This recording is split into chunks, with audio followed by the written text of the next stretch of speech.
Bienvenue dans Pensée Première, le podcast qui rassemble la tête et les pieds. Je suis John Permans et aujourd'hui je vais te parler des 4 piliers du participant du vivant.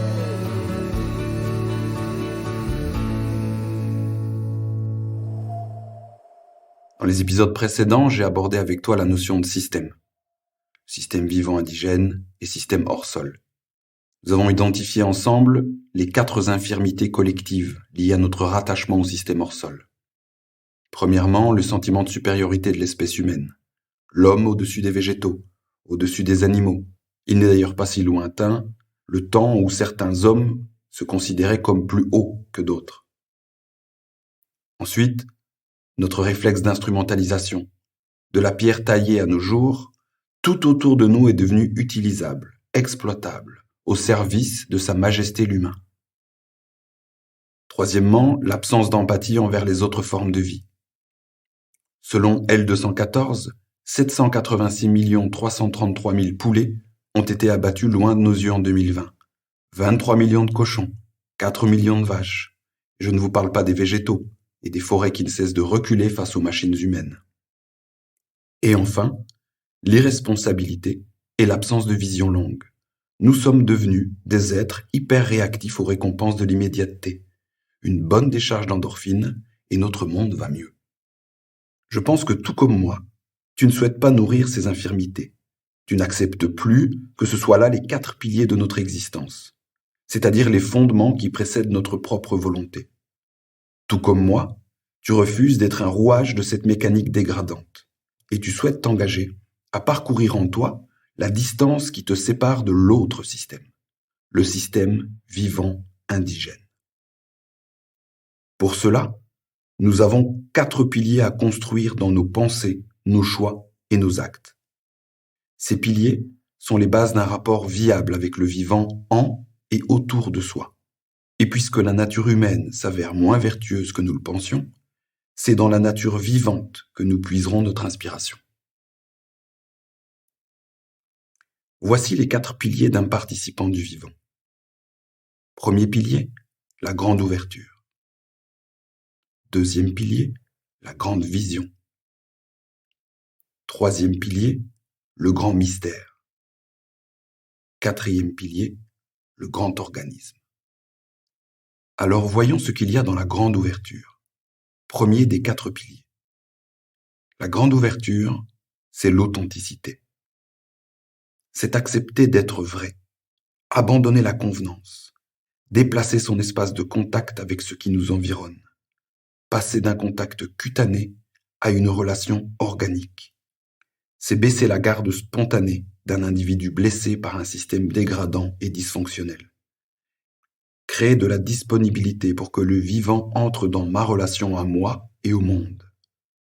Si tu étais une plante d'appartement, la grande ouverture consisterait à quitter le cache-pot, celui qui te fait beau, qui t'assortit, qui t'intègre dans le décor. La grande ouverture, l'authenticité, est fondamentale, car elle te ramène instantanément dans cet espace nommé présent. Ta tête et tes pieds se retrouvent au même endroit. Tu es là où tu parles, tu es là où tu agis, tu es là où tu choisis. Ton esprit n'est plus en train de mesurer, calculer, sous-peser le poids et les conséquences d'une éventuelle réponse à une situation.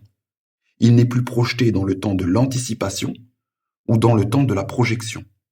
2 espaces dans lesquels l'humain moderne passe la plupart de son temps et qui composent une des réserves d'énergie les plus importantes du système hors sol.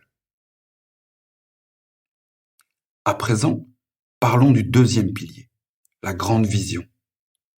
La grande vision, c'est la conscience.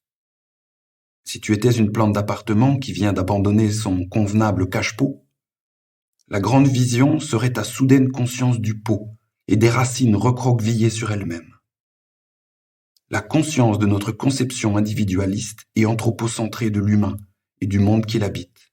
La conscience qu'avant toute autre conception de toi-même, homme, femme, père, chef, ouvrier, citoyen, français, blanc, occidental, civilisé, riche, pauvre, chômeur, diplômé, nous sommes bien avant cela des êtres vivants. C'est réaliser à quel point, à l'image de la plante d'appartement qui découvre son pot, nous vivons en circuit fermé, séparés d'une grande partie de la force primordiale du vivant. C'est voir notre rapport dedans-dehors, conditionné intrinsèquement au passage par le pot, comme une forme d'entonnoir qui réduit ce qu'il contient en un fil linéaire. La grande vision, la conscience, est l'espace en toi qui se relie au système vivant indigène et à sa conscience partagée. C'est avant même d'avoir fait quoi que ce soit, cette conscience, celle du pot, qui fait naître le désir en toi de t'en séparer. De cette conscience naît une organisation naturelle qui vise à t'accompagner dans ta démarche de t'en libérer. Le vivant du dedans s'est reconnu derrière le pot et se souvient de sa relation millénaire avec le vivant du dehors. Les deux se remettent alors à collaborer. Et tu peux alors entrer en relation avec le troisième pilier, le grand mystère. Le grand mystère, c'est la vulnérabilité.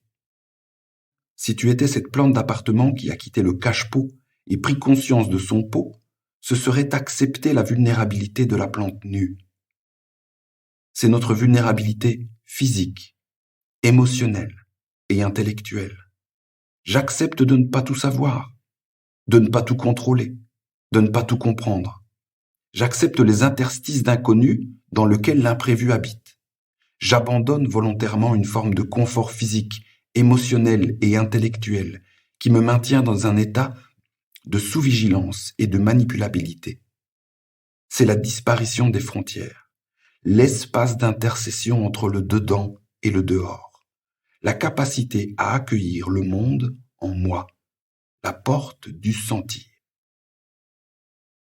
Tu peux ensuite aller à la rencontre du quatrième pilier, le grand organisme. Le grand organisme, c'est la relation.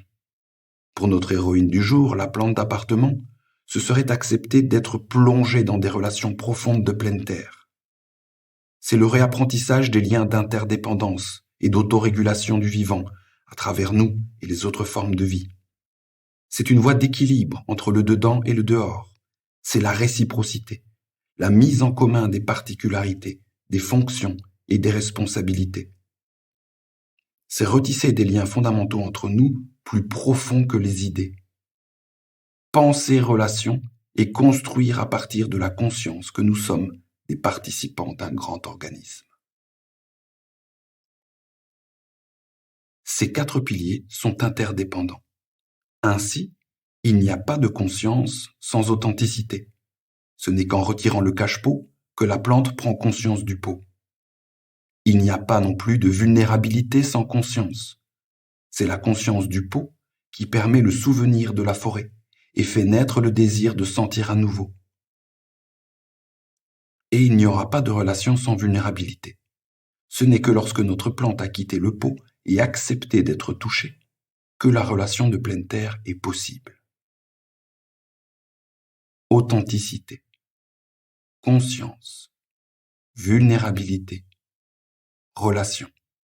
Voici quels peuvent être les 4 piliers d'un participant du vivant. Je vais donc te partager pour clôturer cet épisode 4 engagements concrets que tu peux nourrir au quotidien. Premièrement, dès maintenant, je m'engage à être toujours un peu plus vrai dans mes mots, mes choix, mes actes et mes relations. Deuxièmement, dès maintenant, je m'engage à reconnaître et à remercier les pensées et les comportements qui me maintiennent dans le pot.